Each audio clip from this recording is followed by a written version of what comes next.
Angelina García Prince, porque no conozco una persona que sepa más de procesos de transición ni de gobernabilidad y nadie que domine mejor ese tema que ella. Además que miren qué bella, mi profesora, perdón que te diga así, Angelina, gracias por estar con nosotros y que te recupere el otro día que estuvimos, nos encontramos allá en la Universidad Metropolitana. Con los premios Nobel. Con los premios Nobel, que era una charla muy interesante. Evangelina, bienvenida, muy buenas tardes. Gracias Bueno, por estar para con mí es un nosotros. honor y un gusto, aun cuando me llames profesora, porque en realidad en esas actividades estamos a la par. Como experto tú en lo tuyo y yo en lo mío. Sí, pero de verdad que aprendí mucho y gracias a eso tengo hoy en día un concepto más amplio de lo que son, de lo que significan todos estos temas. Yo quería empezar porque la gente no conoce muy bien el tema de la gobernabilidad. Yo he oído personas que dicen, no, aquí hay gobernabilidad porque hay un gobierno que gobierna y eso no se trata de la gobernabilidad. La gobernabilidad se trata de que se pueda gobernar y que todos los temas de economía, de política, los temas sociales, todos estén en la misma proporción. Yo quería que tú nos explicaras, que lo haces mejor que yo, qué es esa gobernabilidad, qué significa entonces para después hablar sobre los pactos de gobernabilidad.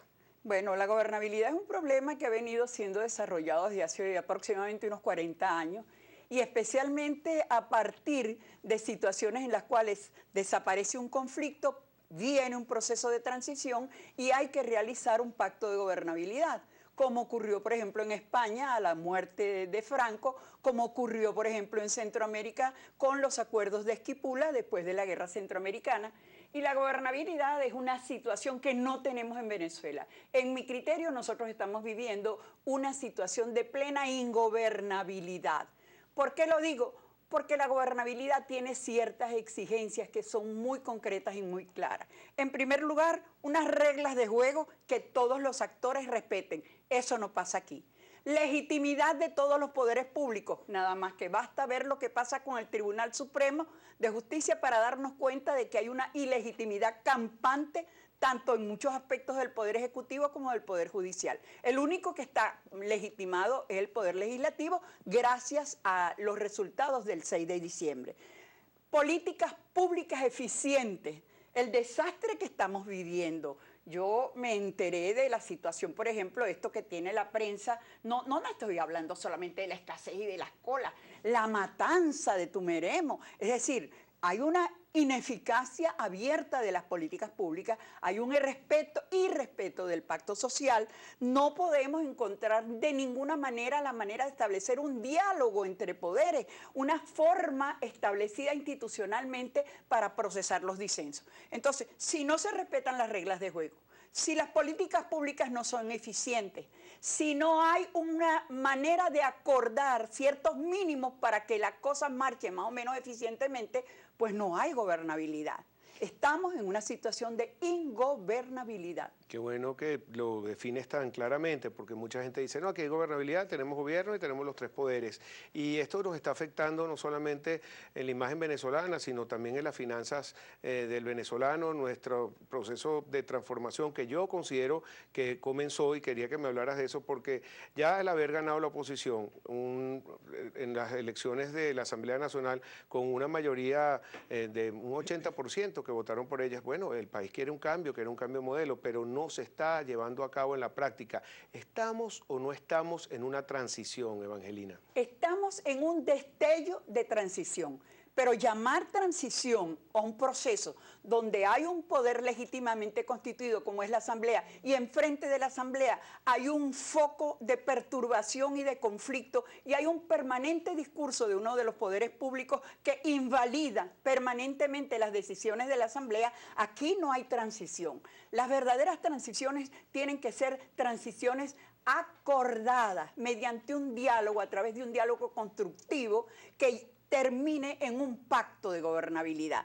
Mientras ese pacto no existe, mientras no hay un acuerdo que reúna la opinión de todos los actores, y cuando me refiero a los actores no estoy refiriéndome solamente al gobierno y a la oposición, son los actores que tienen que ver con que este país marche y entre los cuales están las fuerzas trabajadoras, las fuerzas empresariales, la sociedad civil, el sistema de partidos. Esos son los actores que le pueden dar a este país una transición coherente si hay un pacto en el cual hay acuerdos acerca de los roles que cada uno de estos actores debe cumplir. Y si eso no está acordado, si eso no es un pacto que tiene formalidad, si no es el producto de un diálogo constructivo, bueno, podemos enfrentarnos a diversos escenarios, pero no un escenario de rescate de la gobernabilidad y de estabilidad que permita salir de la situación tan dramática que estamos viviendo en el plano económico, en el plano social, en el plano político,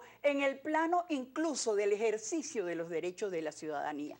Entonces hay que rescatar el Estado de Derecho, hay que rescatar la legitimidad de los poderes, hay que rescatar la posibilidad de que tengamos algunos instrumentos y mecanismos para ventilar el disenso, porque gobernabilidad no es que está todo el mundo de acuerdo. Claro. Es decir, el disenso es parte fundamental de la democracia, pero tiene que haber mecanismos institucionales muy claros, muy eficientes, que permitan a través del diálogo constructivo entrar en una posibilidad de marcha hacia adelante.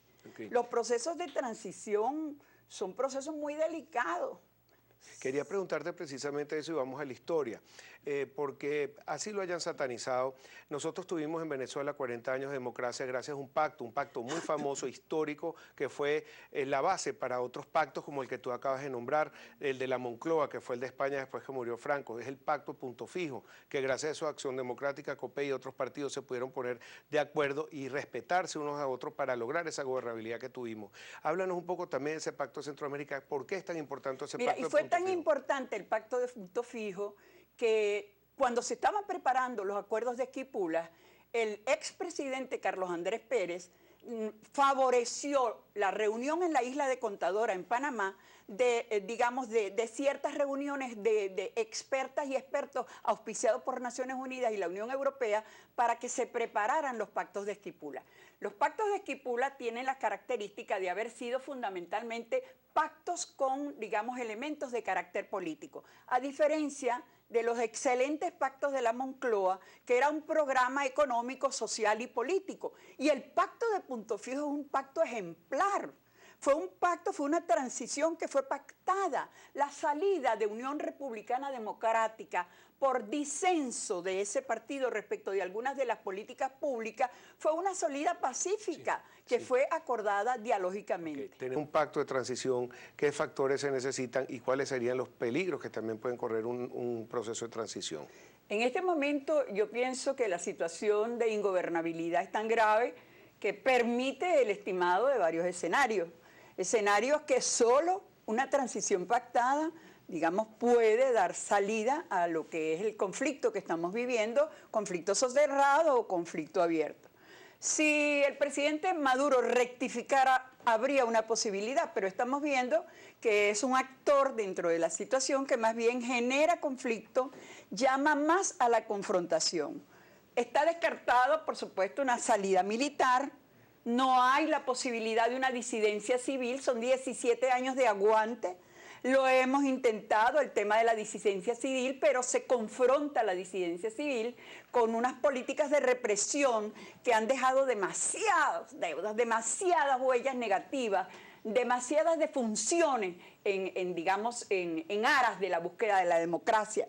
De manera tal que ni confrontación, ni rectificación, ni salida militar, lo que nos queda es un diálogo constructivo para poder planificar una transición para llegar a la gobernabilidad.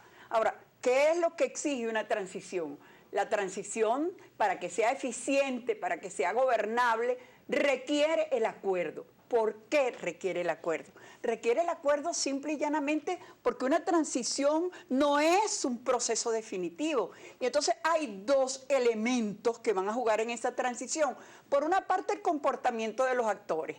Si la transición no es pactada y no se asegura el comportamiento de los actores para esa transición, bueno, puede pasar cualquier cosa, pues. Puede pasar que haya disidencia entre los actores, que haya fragmentación de esfuerzos, que no se llegue a una estabilidad y que se regrese a lo anterior. Entonces, el tema de los actores es importante en la transición. Y por el otro lado, esto es la incertidumbre, pero por aquí del otro lado están las políticas públicas.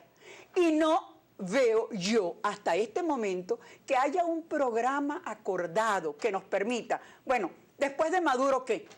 Suponiendo que entre las reformas políticas que están a la puerta o a la vuelta de la esquina, saliese el actual presidente de la República, ¿cuáles son los escenarios que nos podemos encontrar? Bueno, que haya dispersión de esfuerzos, que no haya integración de las posibilidades y que eso degenere prácticamente. Entonces, hace falta que los actores que tienen poder de decisión y poder de convocatoria, que están tras la búsqueda de la gobernabilidad democrática, lleguen al acuerdo pactado y que venzan la incertidumbre, la ambigüedad, para que lo que pase en el proceso sea predecible. Okay. Mira, Angelina, te quería preguntar algo porque el otro día Henry Ramos Alú, presidente de la Asamblea Nacional, en un discurso que dio en la Universidad Simón Bolívar, él manifestó que hay poderes internacionales interesados en que haya estabilidad política en nuestro país. Y nombró al Vaticano, nombró también a Obama. Bueno, todos estos factores porque nosotros estamos viendo, conociendo. De hecho, hay una reunión entre Raúl Castro y Obama en los próximos días en la isla de Cuba. Nos da a entender que hay una negociación, pero también habla de que si él tiene que pactar con los chavistas lo va a hacer y que eso hay que hacerlo, que eso ha pasado históricamente. Por otro lado, también oímos en una nueva locución de Diosdado Cabello la semana pasada, en un tono un poco más conciliatorio, un tono más pragmático, él decía, bueno, cuidado a la oposición, no se estén alegrando de que cayó el precio del petróleo porque quizás en unos días puedan estar gobernando. Podemos leer entre líneas de que puede haber algún tipo de negociación que no estamos viendo. A mí me da la impresión que como que hay algo por detrás que no nos están diciendo, porque veo a todos los factores de poder como muy calmados. Bueno, es posible que eso esté ocurriendo. Imagínate lo que puede significar para el chavismo, para los líderes permanentes del chavismo, admitir que van a entrar en el diálogo cuando lo que cotidianamente nos están lanzando es la confrontación. Es posible que las influencias internacionales, que no son de ninguna manera definitivas y determinantes de lo que puede ocurrir, puedan tener algún tipo de influencia, cada una por su lado, porque el mundo está dividido en dos tendencias que responden a las tendencias que estamos viviendo en nuestra sociedad. Entonces, la articulación de todos esos factores cae la posibilidad de que haya algunas gestiones de carácter oculto. Acuérdate que el pacto de Puntos Hijos se fijó en Nueva York. Es verdad, eso es así. Evangelina, se nos Muchas acabó el gracias. tiempo. Un placer haberte tenido.